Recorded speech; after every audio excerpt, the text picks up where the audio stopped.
అదే RTV app వార్తల్ని క్షణాల్లో చదివే అవకాశం ఉంటుంది. ఒక న్యూస్ పేపర్, ఒక టెలివిజన్ ఛానల్ మీ చేతుల్లో ఎప్పుడూ ఉంటాయి. 2024 సార్వత్రిక ఎన్నికల్లో కూటమి ప్రభుత్వం రాష్ట్రంలో కొలువు తీరాలనే ఉద్దేశంతో తీసుకున్నటువంటి కఠిన నిర్ణయాలు చాలామంది రాజకీయ భవిష్యత్తును మాత్రం భూస్థాపిని చేశాయి.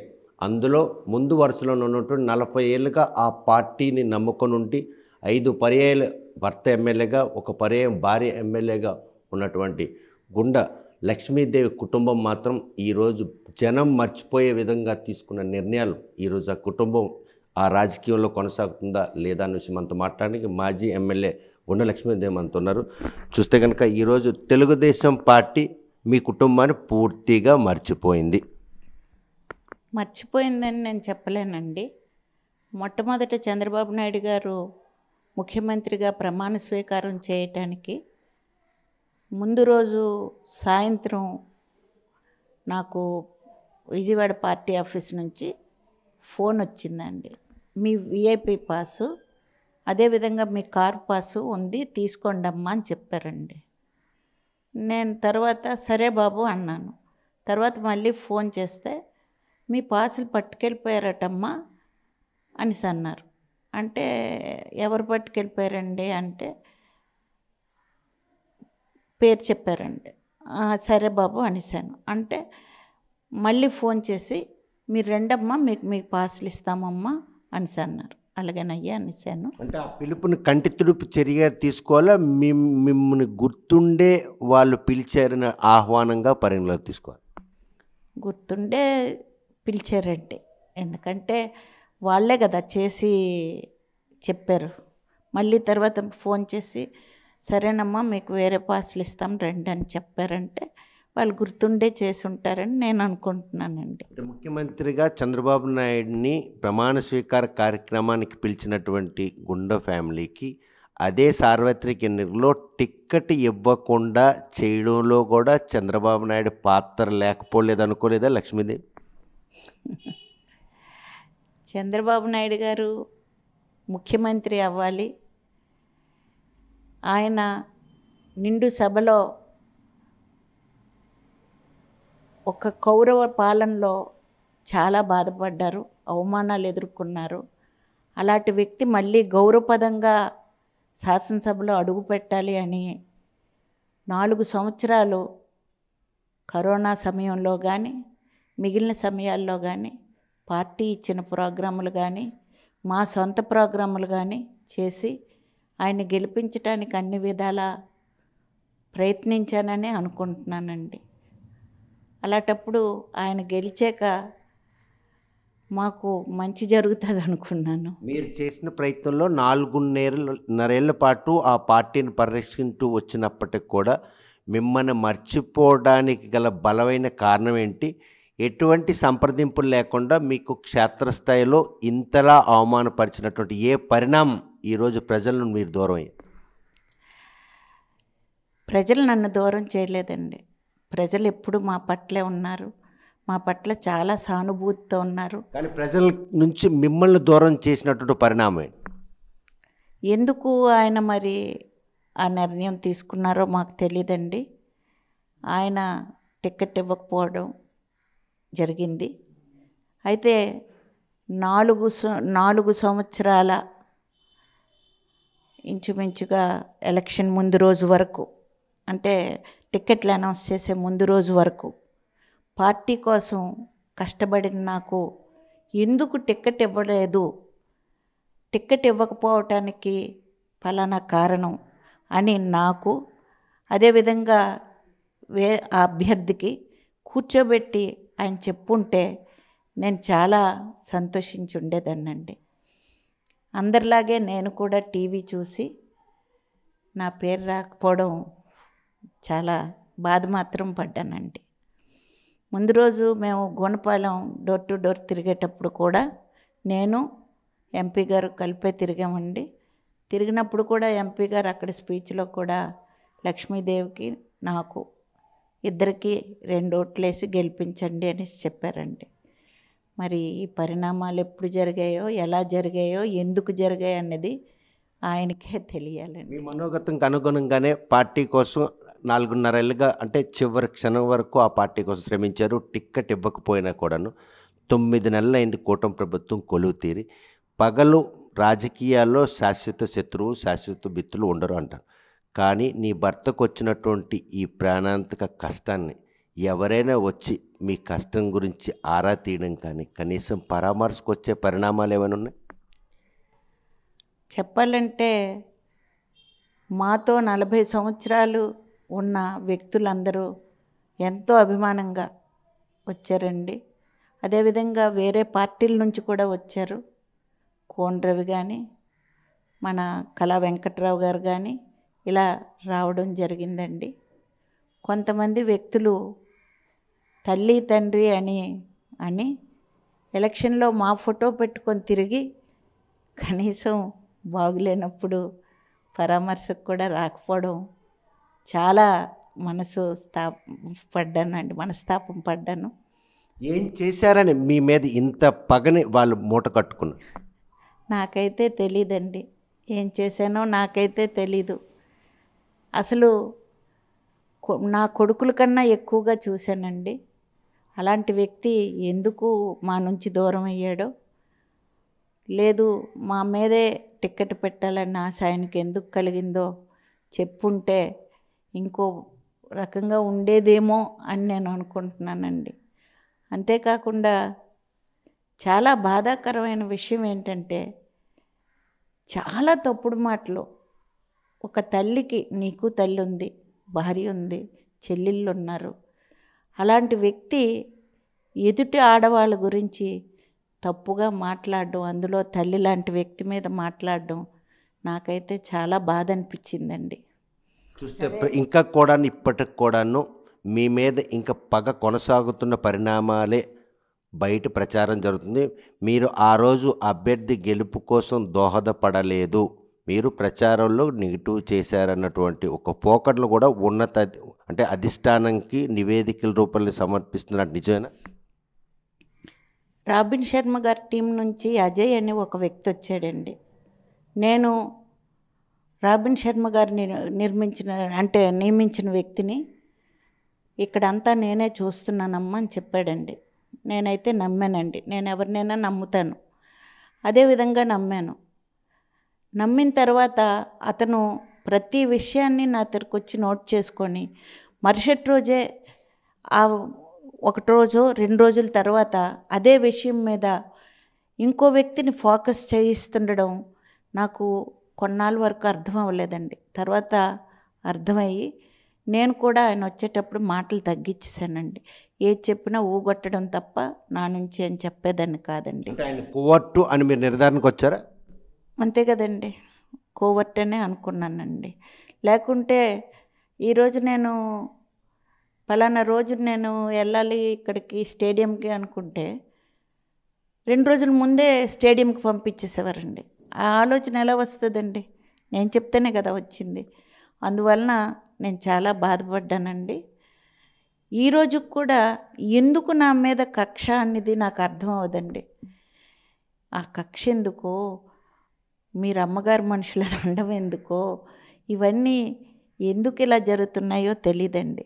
తర్వాత నాకు ఎప్పుడు టికెట్ రాలేదో మాకు ఇండిపెండెంట్గా వేయమని వైఎస్ఆర్ పార్టీ నుంచి కూడా అడిగారండి. ఆ విషయం చంద్రబాబు నాయుడు గారికి కూడా మేము చెప్పాం. పలాసలోన ఆయన కలిసినప్పుడు ఆయన పిలిపిస్తే చెప్పాం, మాకు ఏ పార్టీ వద్దండి. 40 సంవత్సరాలుగా ఎన్టీ రామారావు గారు 85లో ఎప్పుడైతే ఎమ్మెల్యేగా పార్టీ టికెట్ ఇచ్చారో ఆ రోజు నుంచి ఈ రోజు దాకా మేము పార్టీలోనే ఉన్నాము, పార్టీకే పనిచేస్తున్నాము, మేము పార్టీ మనుషులం. కాబట్టి మేము ఎటువంటి పరిస్థితుల్లోనూ పార్టీలు మారవని వాళ్ళకి చెప్పామండి. అదేవిధంగా వాళ్ళతో చెప్పి చంద్రబాబు నాయుడు గారికి కూడా సార్ ఒకటే చెప్పారండి, నమ్మించి నమ్మక ద్రోహం చేసిన వ్యక్తికి నేను చేయలేనండి, ఇంకెవరికైనా మార్చండి, నేను చేస్తానని ఆ రోజు మాత్రం అన్నారండి. అవే లాస్ట్ అధిష్టానంతో మాట్లాడిన మాటలు. ఈ 9 నెలలుగా మళ్ళీ పార్టీ అధిష్టానంతో ఎక్కడ కూడా ఎటువంటి సంప్రదింపులు కానీ లేకపోతే ఏ సమావేశాలు సభలకు హాజరు కానీ ఆహ్వానాలు గట్రా లేవా? లేదండి, ఏవీ లేవు.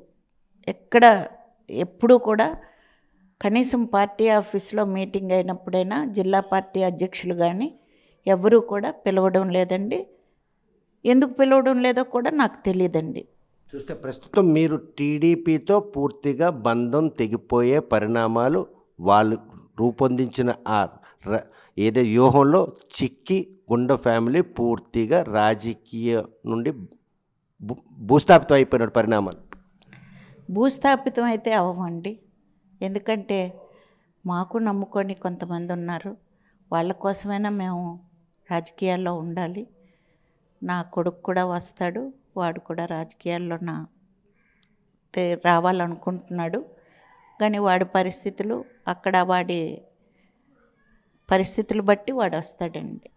నేనైతే కరెక్ట్గా టిక్కెట్ వస్తుంది అన్నటువంటి చివరి సమావేశంలో ఈరోజు కేంద్ర మంత్రిగా ఉన్న రామ్మోహన్ నాయుడు అమ్మగారికి ఒక ఓటు నాకు ఒక ఓటు వేయండి అని చెప్పారు. అలాంటి ఆయన ఈరోజు కేంద్ర మంత్రి అయ్యారు. మీ కుటుంబంలో జరుగుతున్నటువంటి ఏదైతే ఈ అంటే ఒక దిగులు కార్యక్రమం ఈ విషయంలో ఆయనైనా మీతో నేరుగా మాట్లాడిన పరిస్థితి లేదండి. ఆయన కేంద్ర మంత్రి అవగానే నేనే ఫోన్ చేసి, బాబు అప్పటికి సార్ హాస్పిటల్లో నుంచి ఇంటికి వచ్చారు, బాబు కంగ్రాట్స్ అని చెప్పాను. మీ నాన్నగారు అంత పేరు తెచ్చుకొని ఆయన అని చెప్పాను. అలాగే ఆంటీ అన్నాడు.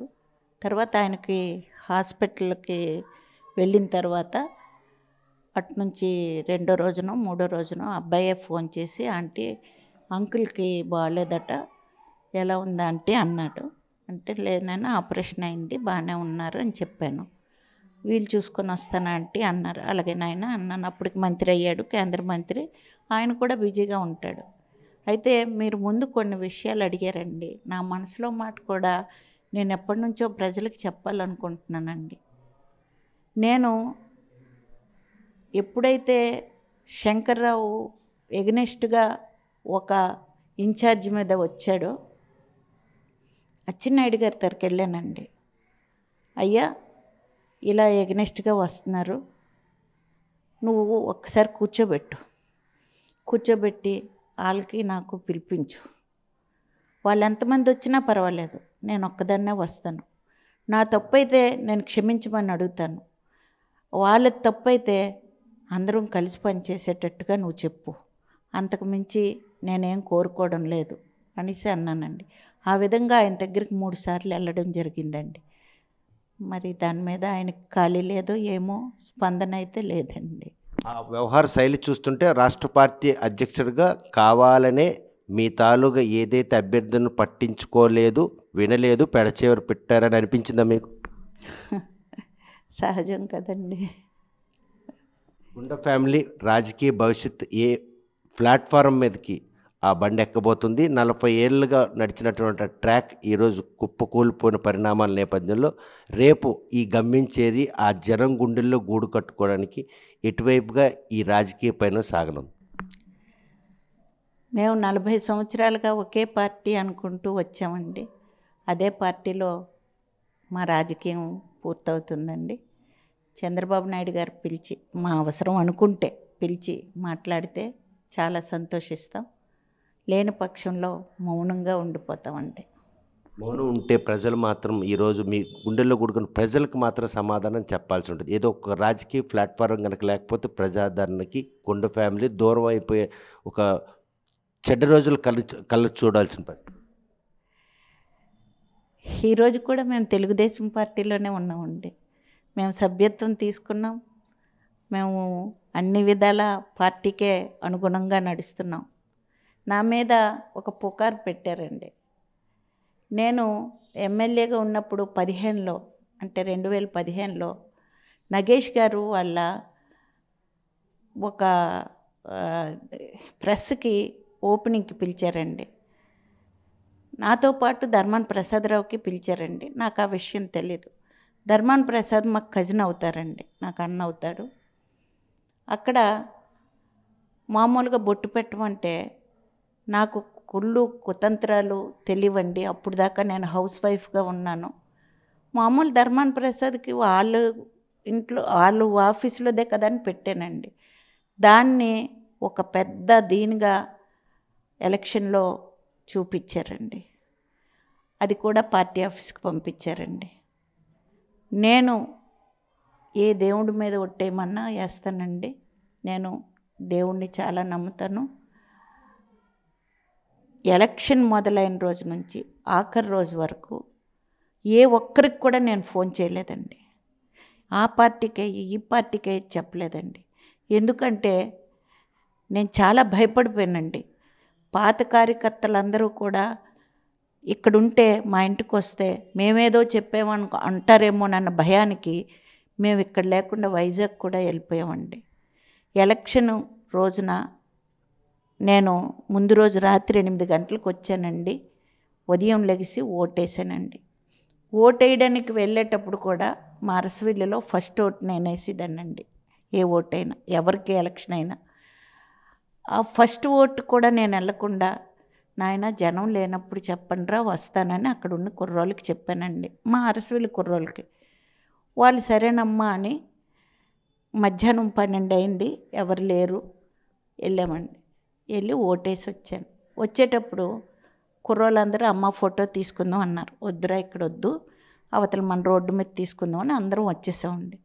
మేము ఫోటో తీసుకుంటున్నప్పుడు వైఎస్ఆర్ పార్టీ నుంచి ఒక అబ్బాయి కూడా అక్కడ నిలబడ్డాడట. అది కూడా వాడు కోవిడ్లో పనిచేస్తున్నాడు. అది నా తప్పు ఎలా అవుతుందండి? ఫోటో తీస్తున్నప్పుడు నేను ఎలా ఉంటాను? నా వెనక ఎవడున్నాడు, నేనేం చూస్తానండి?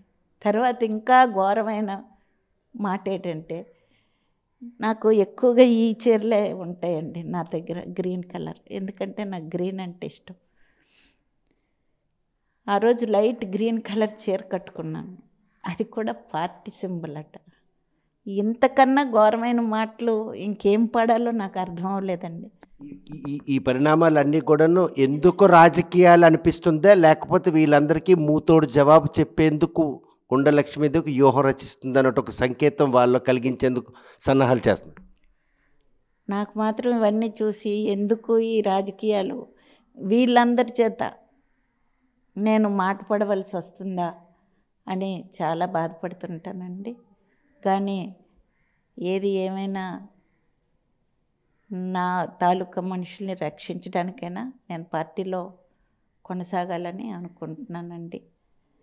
మీకు చాలా థ్యాంక్స్ కొనసాగించనిస్తారా? ఇంతలా వెన్నుపోటు పొడిచిన టీడీపీ పార్టీ అధిష్టానం మిమ్మల్ని మీ కుటుంబాన్ని కొనసాగించే అవకాశమైనా కల్పిస్తారని అనుకుంటున్నారా? అనుకుంటున్నానండి. ఇంకా కాదంటే అప్పుడు ఆ భగవంతుడే అన్ని చూస్తాడు. అయితే నాయుడు గారు మీకు ఒకటి థ్యాంక్స్ చెప్తున్నానండి. ఎప్పటి నుంచో నా మనసులో బాధ ఈ ఓటు గురించి, అదేవిధంగా ఎలక్షన్లో నా మీద వేసిన నింద గురించి ప్రజానీకానికి చెప్పాలని అనుకున్నానండి. మీ ద్వారా అది జరిగినందుకు నేను చాలా ఇవాళ మీకు ధన్యవాదాలు తెలియజేస్తున్నానండి. చూస్తే కనుక 4 దశాబ్దాల అనుబంధం, అటువంటి పార్టీలో అన్యాయం జరిగినా కూడా ఆ పార్టీ నియమించిన అభ్యర్థిని గెలుపు కోసం తాము ఎంతగానో కృషి చేసినా కూడా తమ కుటుంబంపై బురద జల్లుతూ ఇప్పటికీ కూడాను అనుమానిస్తూ అడుగడుగున అవమానాలు పాలు చేస్తున్నప్పుడు కూడా భవిష్యత్తులో టీడీపీతోనే కొనసాగిస్తాం అని వారు మాత్రం దృఢ నిశ్చయంతో ఉన్నారు. ఇంతలా వెన్నుపోటు పొడిచిన టీడీపీ అధిష్టానంతో పాటు ఆ పార్టీలో ఉన్న కొంతమంది నాయకుల తాలూకు వైఖరి మారి పిలిస్తే పార్టీ పరిరక్షణ కోసం దంపతులిద్దరం పనిచేస్తాం, లేదనుకుంటే ప్రజలను కాపాడుకునేందుకు తమందుగా క్షేత్రస్థాయిలో పోరాటానికి ఎక్కడ కూడా తగ్గేదేలే అని గుండలక్ష్మీదేవి మాత్రం ఎవరైతే తనపై లేనిపోయిన ఆరోపణలు చేస్తే వారందరికీ కూడా ఒక సవాల్ విసురుతున్నారు అనడంలో ఎటువంటి అతిశయోక్తి లేదు. వీడియో జర్నలిస్ట్ రామకృష్ణతో సత్యం, RTV శ్రీకాకుళం. మరిన్ని వీడియోస్ కోసం ఛానల్ ని సబ్స్క్రైబ్ చేయండి. లేటెస్ట్ అప్డేట్స్ కోసం వాట్సాప్ ఛానల్ ని ఫాలో అవ్వండి. ఆ లింక్ డిస్క్రిప్షన్ లో ఉంది.